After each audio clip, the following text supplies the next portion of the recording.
Hello everyone, I'm Hesam from University of Tartu, and in my presentation, I'm gonna talk about artificial intelligence and agency.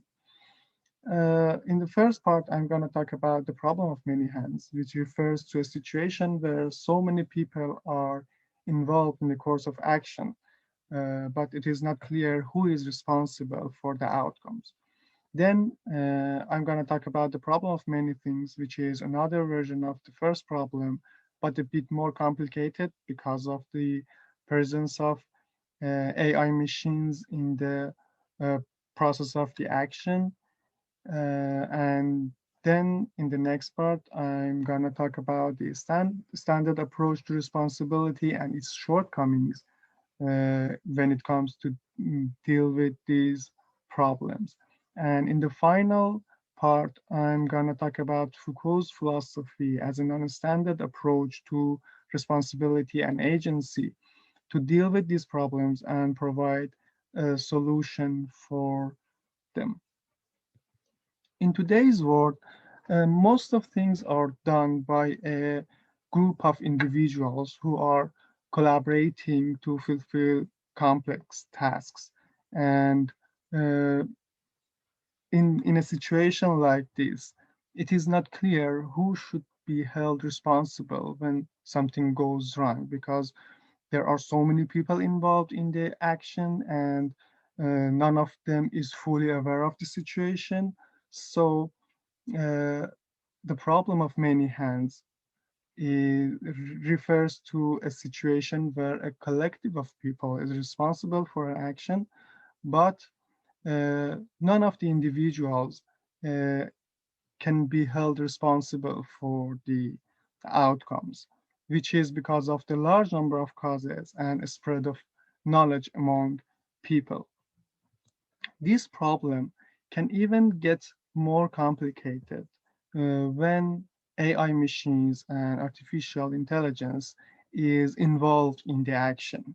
In a situation like this, we are facing with the black box of technology, which means even engineers and designers and developers of technology are not fully aware of what's happening inside technology because today's AI is equipped with machine learning algorithms, which makes uh, AI even more independent of human beings. And in this case, it seems unfair uh, to hold people responsible for what's going wrong because they are not actually involved in the situation.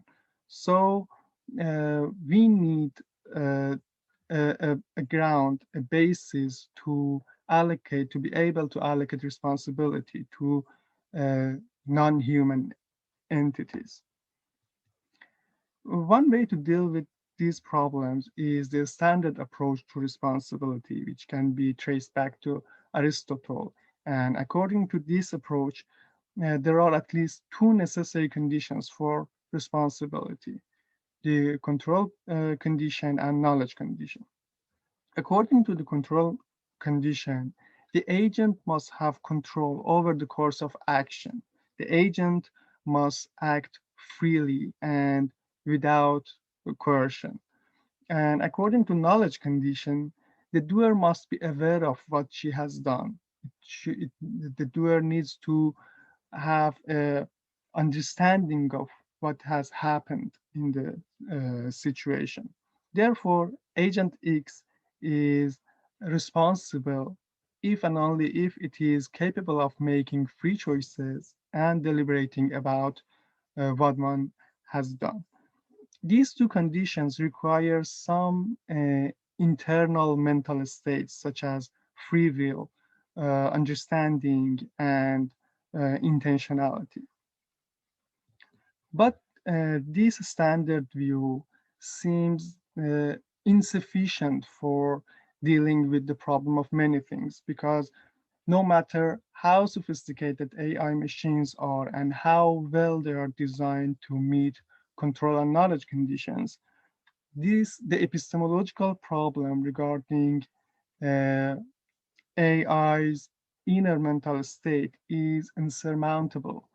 Uh, People would always say that an AI is just emulating and imitating humans' actions. They don't have any actual free will or any actual uh, mental states such as understanding and intentionality. So there is no room for AI to be considered responsible according to this standard view.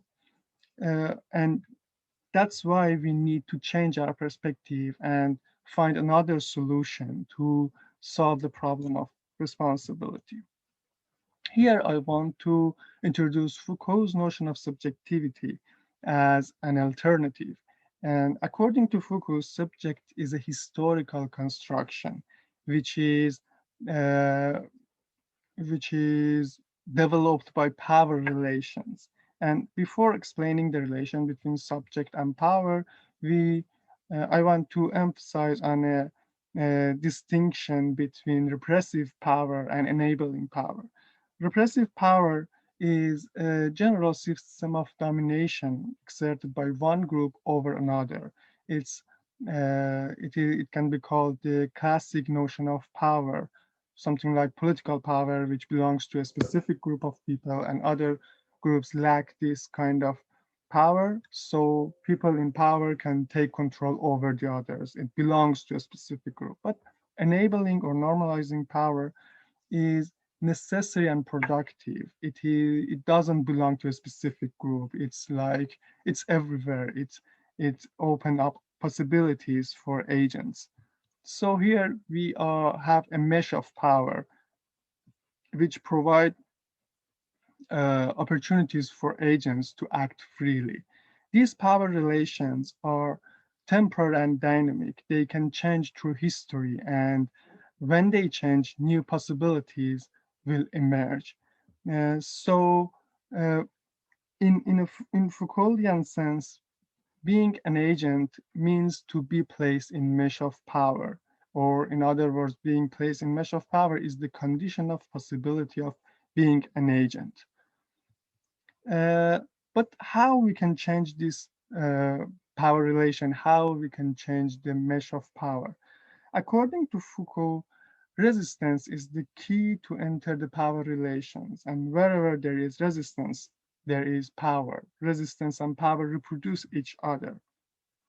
So, uh, resistance is the condition of possibility of being uh, a subject. And uh, here I want to say that if artificial intelligence reach to a level of sophistication that can resist human orders, then it has the chance to promote to the position of a subject. Here, there is no need to appeal to some internal mental states such as free will or intentionality or understanding in order to consider an entity a subject or responsible. We just need to uh, focus on its relation to other subjects in society. We just need to focus on whether it can resist to the power relation, whether it can uh, impose itself to the power relation or not. It's a kind of externalizing the criteria for agency instead of internalizing it, and instead of looking for uh, traits inside the subject, we just need to uh, look at its relation to other subjects. And by externalizing these criteria, we can open up the possibility to expand the realm of agency and consider other entities or non-human entities in the realm of agency. Thank you for your attention, and I'm willing to hear your question and comments.